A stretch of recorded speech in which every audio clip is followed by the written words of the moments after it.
This episode is brought to you by Netflix. From the creator of Homeland, Claire Danes and Matthew Rhys star in the new Netflix series, The Beast in Me, as ruthless rivals whose shared darkness will set them on a collision course with fatal consequences. The Beast in Me is a riveting psychological cat and mouse story about guilt, justice, and doubt. You will not want to miss this. The Beast in Me is now playing only on Netflix.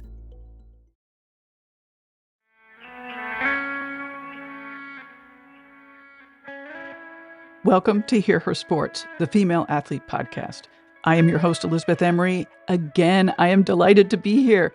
I feel so lucky to be talking to amazing female athletes. What an incredible opportunity to hear stories by and about women, to learn something about them and about ourselves. This week, I'm here with swimmer, author, feminist, retired family therapist, Hendrika Vries. Keep listening through the end of the show because she has interesting, insightful, and thoughtful words about women's sports and the human race. Hendrika is here today to talk about her new memoir, her second memoir, Open Turns: From Dutch Girl to New Australian. In it, she tells the story of her teenage years as an immigrant and a champion swimmer in 1950s Australia. This story ends when she moves again to another new country, this time to the U.S. I highly recommend Open Turns. There is so much about Australian landscape, being an immigrant, being a teenager, and making your way as a strong woman in the 1950s. I really liked reading about the friendships she had with other women her age, also just starting careers in a time period that was so difficult for women. Hendrika is 88 years old and still swimming. We talk about being in the water and feeling connected to the rest of the world, the importance of the body, keeping fit, sexism, and her fears about what's happening to women's rights today. Hendrika and I focused on her memoir, which took place in the 1950s, but her decision to write the book was based on what is happening in current times. Therefore, our talk went back and forth, connecting past to future and back again. But let's get started. I'm pleased to share my conversation with swimmer, author, feminist, Hendrika Vries. Say your first name again. Hendrika, and in the book I'm called Henny because that's what I was called when I was a little girl. Which would you prefer? You can call me Henny for the book. Right. That was my swimming name. So, yeah. There's actually a little story behind that. When I was a little girl, I was called Henny in the Netherlands because that's where, of course, I lived, where I was born and raised.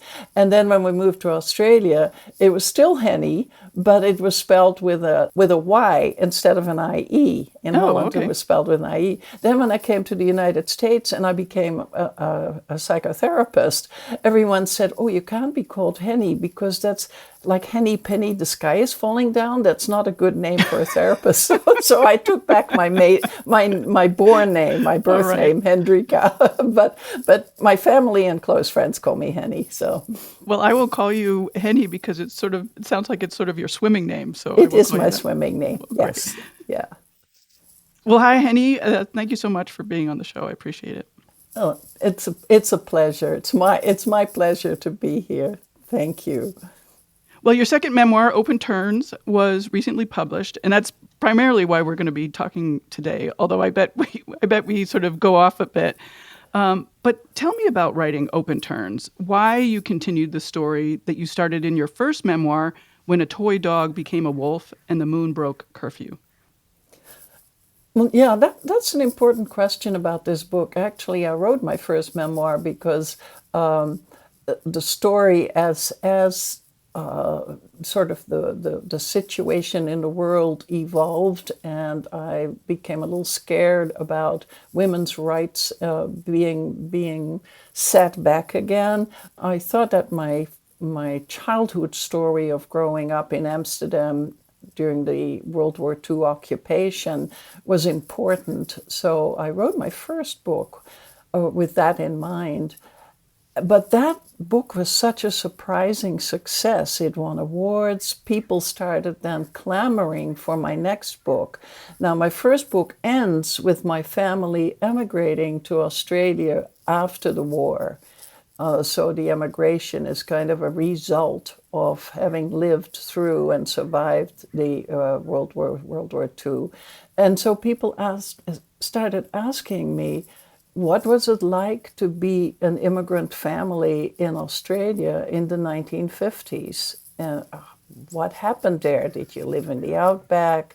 And what happened to your swimming? I was already a competitive little swimmer in Amsterdam before we emigrated. And so the readers started kind of plaguing me for, for a sequel. And at first I was hesitant because I lived in Australia until I was 26. So I lived there for 13 years. I've lived most of my life in the United States. So that time in Australia, it kind of not been forgotten, but it was very internalized. I hadn't shared very much about it, and writing about it was kind of a challenge. It was like that was my adolescence. That was a time when I really had to find my identity, and so I started writing it mostly because my good friends were plaguing me, readers were nudging me, and here it is. It's a great book. I hadn't really thought about it. It must have been very strange to be in your teenage years, as you said, trying to find your identity, but being in a place that was totally new. It was, when I was writing the book, I actually realized how hard it had been. I think that's maybe why I hesitated writing the story, because there was a part of it that was really, really challenging for an adolescent girl to leave behind her friends, be in a whole new country. And I had a lot of trauma from my childhood, which of course is in my first memoir. And that was trauma that my new friends in Australia had not experienced. They didn't know anything about that. So there was a part of me I had to suppress. But in all of that, it was my swimming that saved me. It was the swimming that actually, I think, helped me through that difficult time. I do want to talk about that aspect of swimming while you were there. But first, when did you write the first memoir? Because you had said that you did write that memoir because you were afraid of what was happening to women's rights. Can you talk about that a little bit more? Sure. I taught psychotherapy for 20 years, and I've also been a therapist for over 30 years. I'm retired now, of course, but so I used parts of my childhood story to help students understand resilience, that you can get through really difficult times and still create a really successful life and come through it, not just surviving, but thriving. So there were parts of my story that I had talked about. And then I'd written a few articles about it, but never thought of writing a memoir. It always felt a little bit self-indulgent to write a memoir.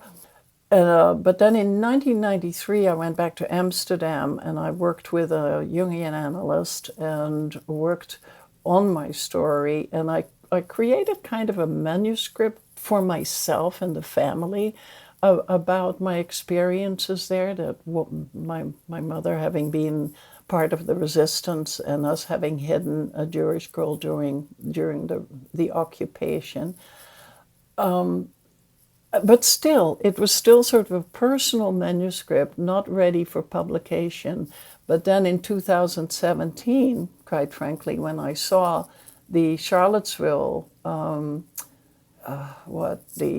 people marching, marching with neo-Nazi signs through the streets of Charlottesville in 2017, it sent chills through my body. I didn't think that I would ever live to see a kind of Nazi revival anywhere in the world after what I'd experienced as a child in Holland during World War II. And that's when I decided that the book was important, that our stories are important, that our stories need to be out there. So that's when I decided to publish it.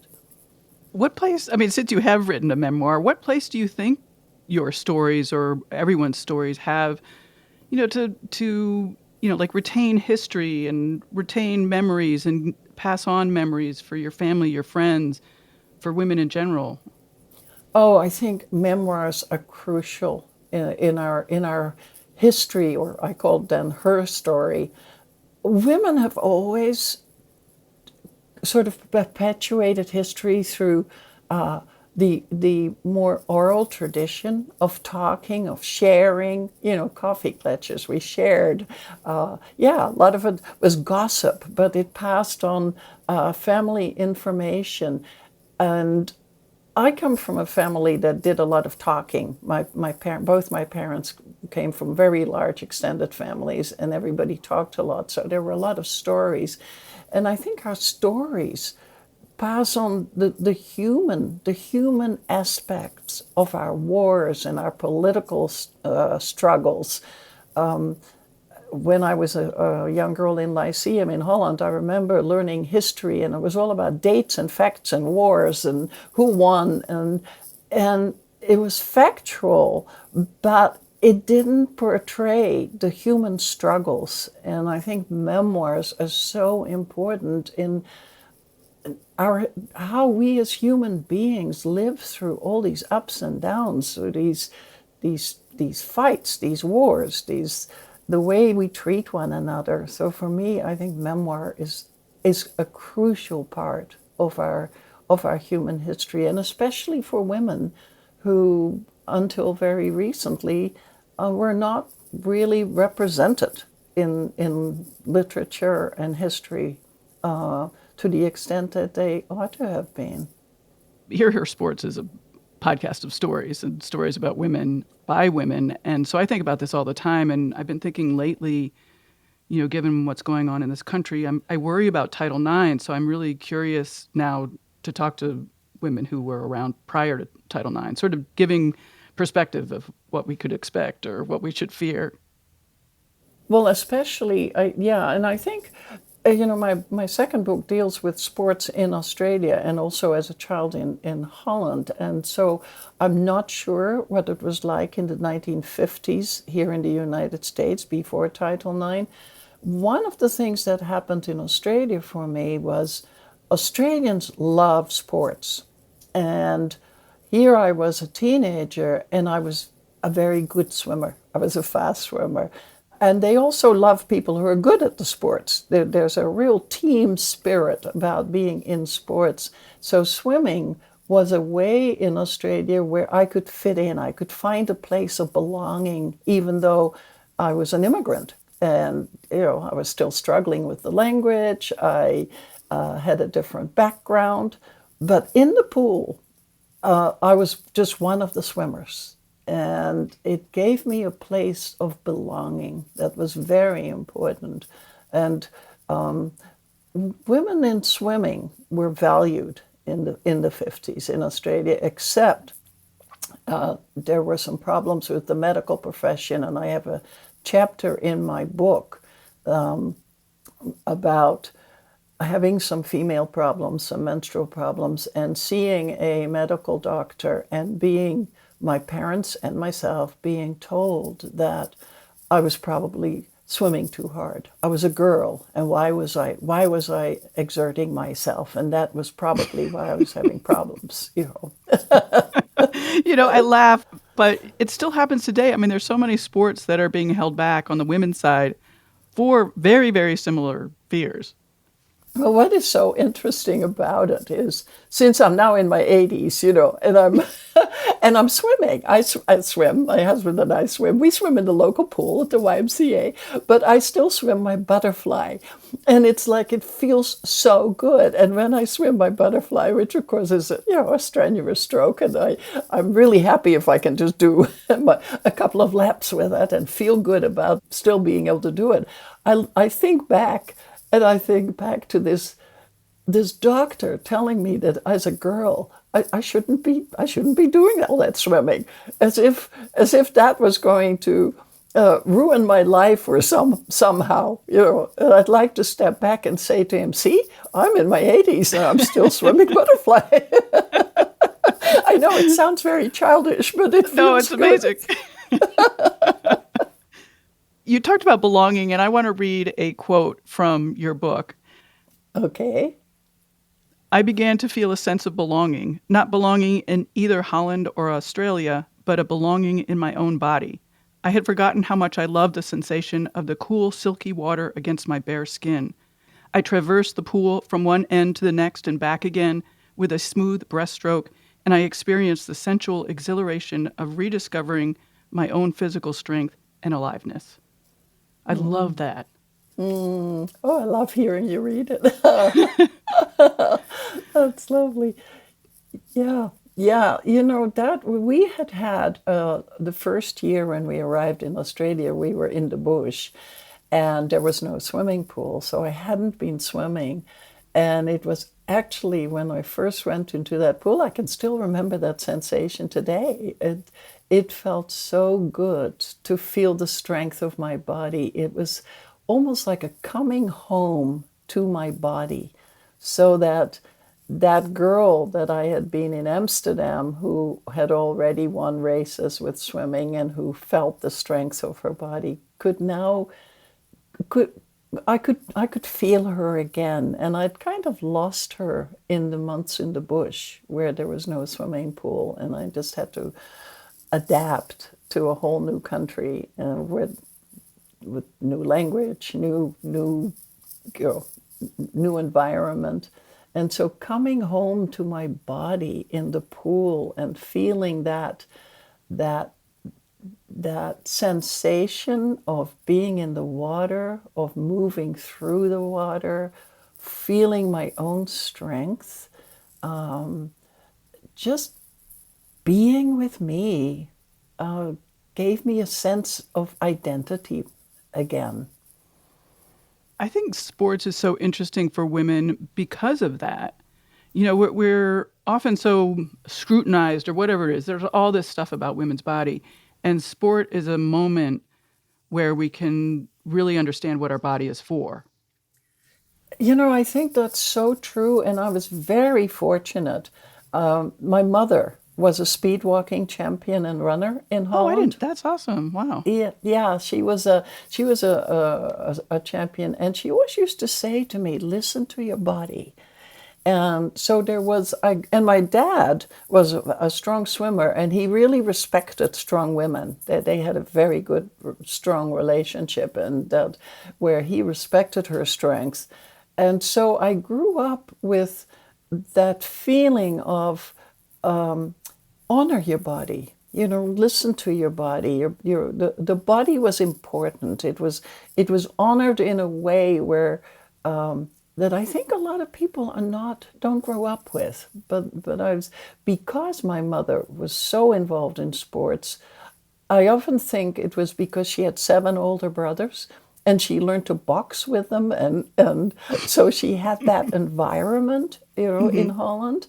But I think having that passed on to me, I have one sister, as you can read in the book, and my sister and I have talked about that, how she took more after my mother with running, and she was also a equestrian with horses like my dad, how we grew up with that sense of pay attention to your body. Your body is important to you. That's you. And that's what makes me so scared when I hear or see today women's rights kind of being played with again. It's if we don't own our bodies, if we can't feel home in our own bodies, then who are we? It sends chills through me. You mentioned that you're 87 and you're still I just swimming. turned 88, actually. Oh, you just turned 88. Yeah. You just turned 88 and you're still swimming regularly, I gather.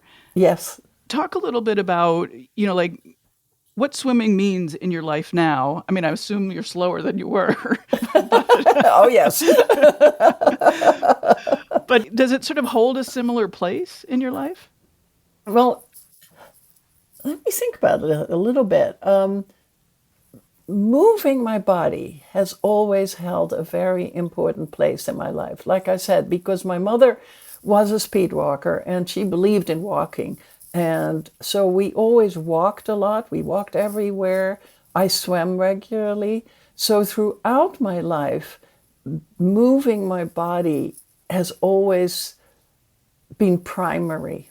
No matter if, and there, of course, like everybody else, my life has challenged me at times where I would rather crawl under the blankets than do anything. But I always knew if I went for a good, strong, fast walk or went for a swim, I would feel better. So it's always been a way to feel better, a way to cope with things. In some ways, it's swimming as a meditation for me. It always has been. When my first marriage broke up, when my father died, who I was very close to, I would go swimming, and somehow, after I swam for 15 minutes or something, whether it was in the pool or in the ocean, I would start to feel better. I would calm down. I would feel like the world was okay. I could handle things. There was a bigger meaning. So swimming throughout my life has been a way to deal with things, to deal with problems, to find myself in a bigger space beyond myself.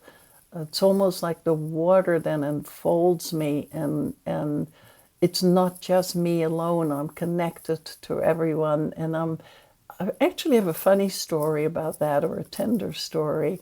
I have a family member in Australia, in Sydney, and we visited a few years ago, and she's had some health problems, and she and we touched the water there. We went to Bondi Beach, and we agreed that she would go to the water, to the edge of the water, and put her hands and feet in the water, and I would put my hands and feet in the water in Santa Barbara, in the Pacific, and we would be connected. And I think there's something about being in the water for me that connects me to our bigger unity, our bigger connectedness as part of nature. So this is a long response to your question, but it's what I feel when I'm in the water. It calms me. I'm with something greater. I'm in the greater mystery. I get that. I'm not really a swimmer, but I get the same feeling when I ride my bike. So. And I think my mother always had it with walking. Until she was well in her 80s, she would walk. And in fact, my son at the time, who was young, he'd say, "God, Grandma, Oma, she outwalks me." And she had that same. She would, we have to go for a walk. And my daughter and one of my two daughters and I have that. We go, if there are problems, let's go for a walk or a swim. It's like, let's move our bodies. There's something magical almost about let's move our bodies. I liked, however, though, you mentioned that sometimes you want to just crawl under the covers. Because I think that oftentimes people who don't love to exercise think that the people who do regularly exercise love it all the time. And, Yes. and that is for me, that's not true. So it was nice to hear that it's not true for you either. Like, what do you do on those days to get out? I mean, do you have like a rigorous schedule? Like, I'm going to get out. Give ourselves a kick in the butt. Yeah. Well, my mother, she was strong. I mean, she resisted the Nazis at gunpoint when I was a child. So, and she was an athlete. So you can imagine, I have a mother voice in my head that says, "Get your butt out of bed and get going." And it's that voice where I kind of go, "No, I don't feel like it. Oh no." But her voice always wins out. Right. Do you think about staying fit in your old age? I mean, has that been a conscious sort of project or whatever you want to call it? Oh, absolutely. Oh, yes. Oh my gosh. I've had a hip replacement. My husband's had 2 hip replacements, and I see people who've had surgeries and then give up and kind of become sedentary, and it diminishes the quality of their life. So I think staying fit, oh yes, is so important. And my three kids are now, in their sort of senior years. We always talk about that, how important it is to pay attention to your body and to enjoy your body. I think it's not just that we have to keep the body moving and stay fit, but to find that pleasure in the body being able to move, whether it's throwing a ball in a basketball hoop or running down the hill or jumping in the pool. I think it for me, it's like a high. If I can go for a good hill climb, but we live in the foothills of Santa Barbara, and if I can still walk from downtown up to my house, as sweaty as I can be, it feels good. It feels good, and I think that's part of it. Is that when I swim, like I said, when I swim my couple of butterfly lengths, and I can really feel myself still raising those arms and shoulders above the water, it feels good. And that definitely helps with aging, because then I come home and I take a long nap, which I didn't used to do when I was a teenager. Right. That's funny. One of the things you mentioned earlier in our conversation today is that you've had a long, successful life despite childhood trauma, and that is through resilience. Do you want to talk about that a little bit more? Yeah, I look back and it's almost magical.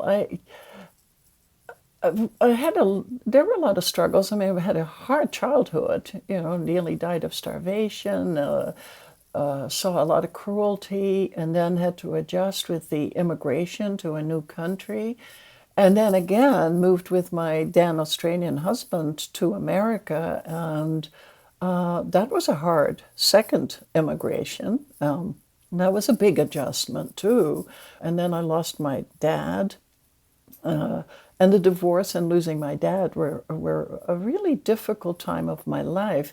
But somehow, I think my mother's voice, she was such a strong woman who always sort of, she modeled being able to go through problems. And so she also helped me look, and my dad actually did too, look for what's good in your life. So gratitudes and looking for the light moments really helped a lot. We were not allowed, my sister and I were not allowed to think of ourselves as victims. My mom said that would just weaken you. So it was like problems were challenges that could be overcome if we could just look at them. And she had a mantra that said that intentions were like prayers, and if you paid attention, that they would come back as destiny. So I learned that I had a part in creating my destiny, so that it was like if there were really difficult times, that there were always bright spots. And I've been very, very blessed. I've always had good friends during difficult times, just wonderful friends. People that have come into my life has been like angels almost. So it's that resilience has been a gift, and I can't quite put it another way. I'd like to say that I was so wonderful and brave and all that, but there was just a lot of help. And it was, I think, partly that mantra that I grew up with, that I had a part in it. It wasn't all me, but I had a part in it. In the book, you made a slight passing reference of your daughters possibly having it better. You were talking with your friends at that point. So I'd like to talk a little bit about sort of going forward, like looking forward. And you talked a lot about women's rights right now. In regards to women's rights, what are you most worried about? What are you thinking about?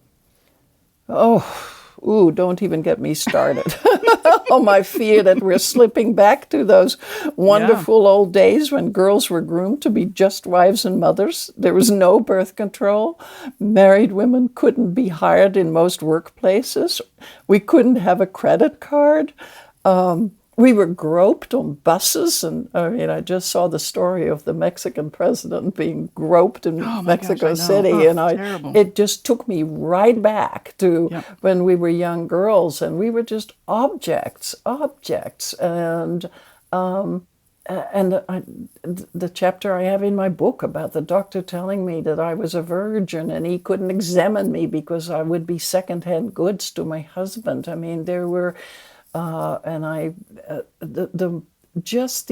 The way that women were just objects, possessions. I keep saying chills. It's like we were not in control of our own bodies, and that to me is, if we don't have control over our own bodies, we're losing our power over ourselves as human beings, and that's what scares me. We'll slip back into being handmaidens to whoever is in control. I struggle with hearing the same language now that was used back then. Like we're starting to hear the same words, the same phrases, the same methods of keeping women down. I mean, in other groups as well. Yeah. It's scary. It's. I hear stories about girls wanting to be trad wives, and I want to scream. I actually wrote a letter to the New York Times, but they didn't publish it. I said, good luck. Just try. My grandmother had 11 children. She was a brilliant woman. Spoke languages, wanted to be a theologian and a writer, and she didn't have time. She had several miscarriages between the 11 children, and she told her 3 daughters, look, if you really want children, which she didn't seem to think was such a great idea after having so many, but she said, just have 2.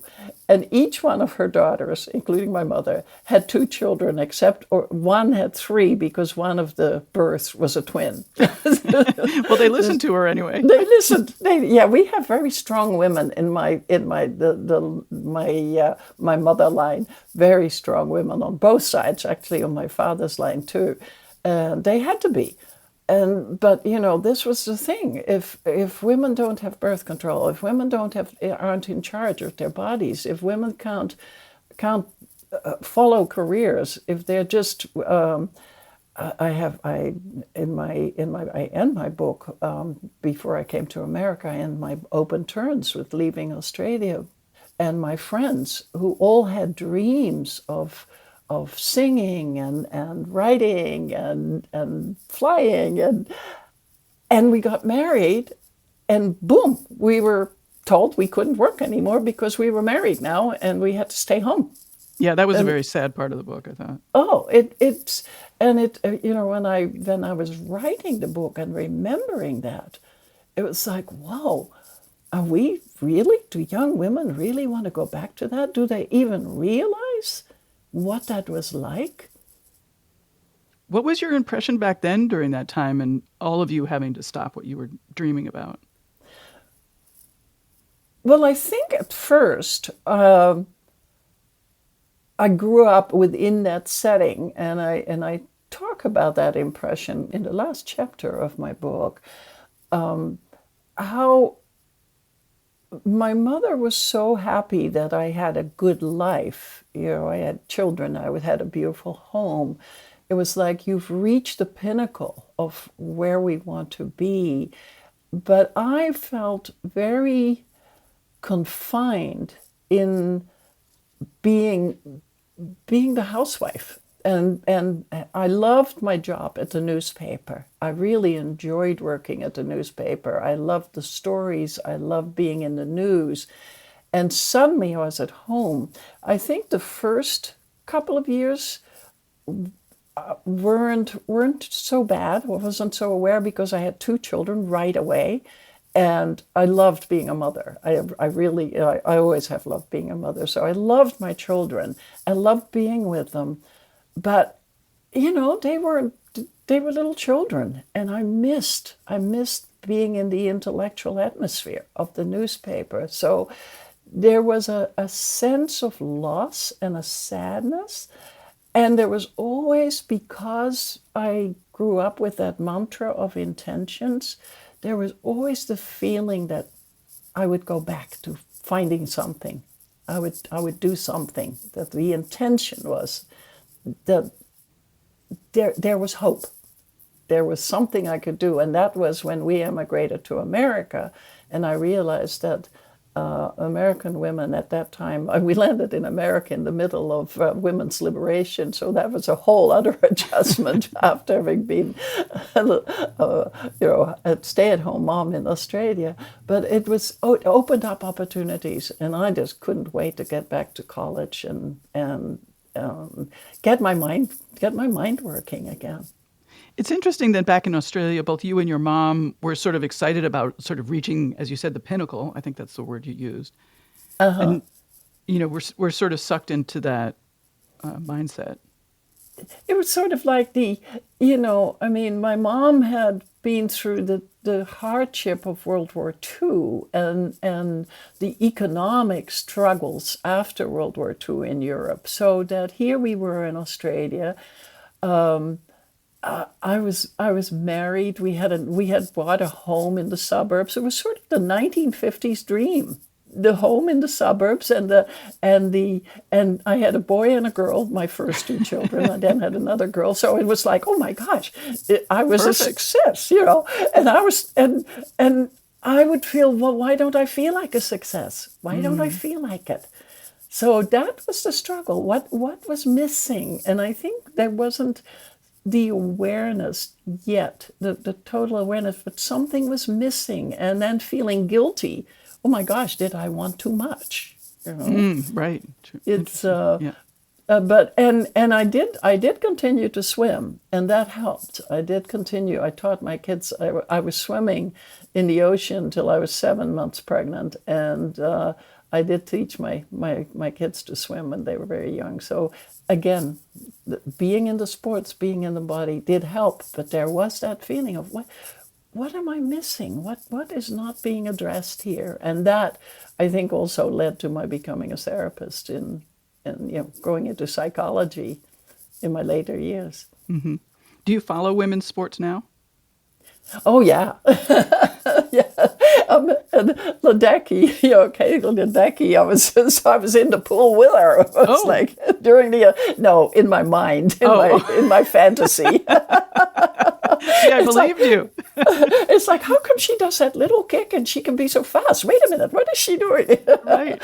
And they're so fast these days, especially when the Olympics, of course, are on. And, I try to follow the sports. And I love to see women in sports and doing well. It makes me feel good. We certainly have made a lot of progress in women's sports. Oh, absolutely. It's yeah. And we can't let go. We can't stop. We can't rest here. We've got to keep showing how important women's sports are for women and for the human race.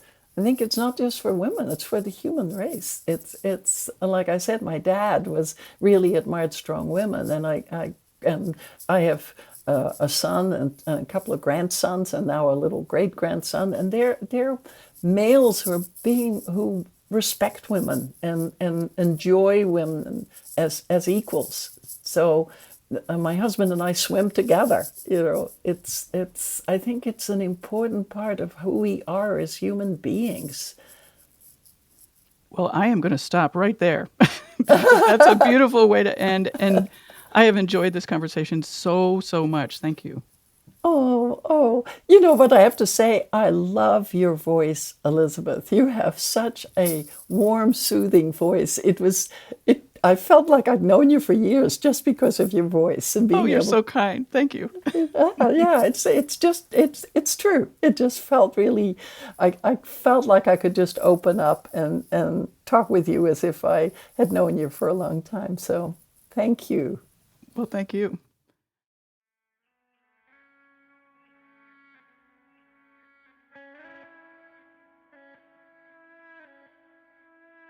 I don't even know what to say. I so enjoyed that, talking to Hendrika.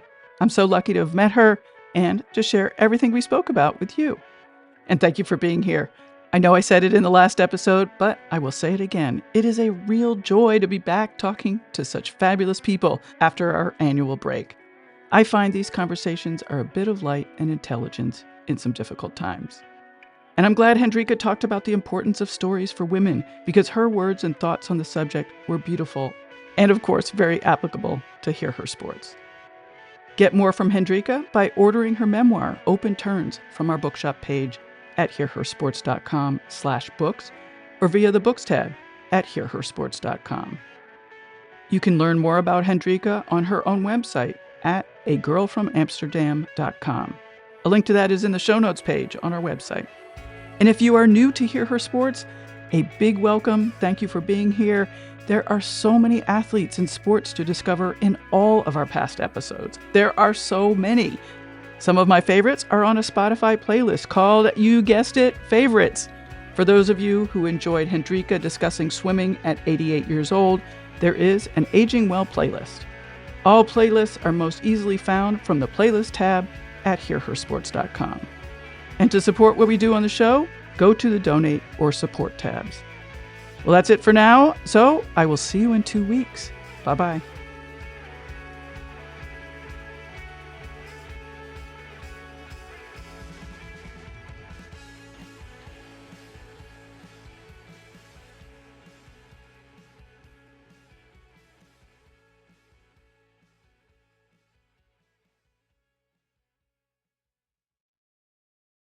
Ever wonder whether Stoicism is actually as terrible as all those red-pilled bros on TikTok make it seem? I'm Tanner Campbell, American philosopher of Stoicism and host of the Practical Stoicism podcast, and I'm here to tell you that, thankfully, those bros couldn't tell the difference between their you-know-whats and a hole in the ground, let alone teach anyone anything about any proper philosophy. Stoicism is an ancient Greek virtue ethics philosophy all about developing a morally just character, and you can learn more about it by listening to my podcast, Practical Stoicism. Search for it today in your podcast player of choice and give it a go. I'm certain you'll find it, at the very least, informative.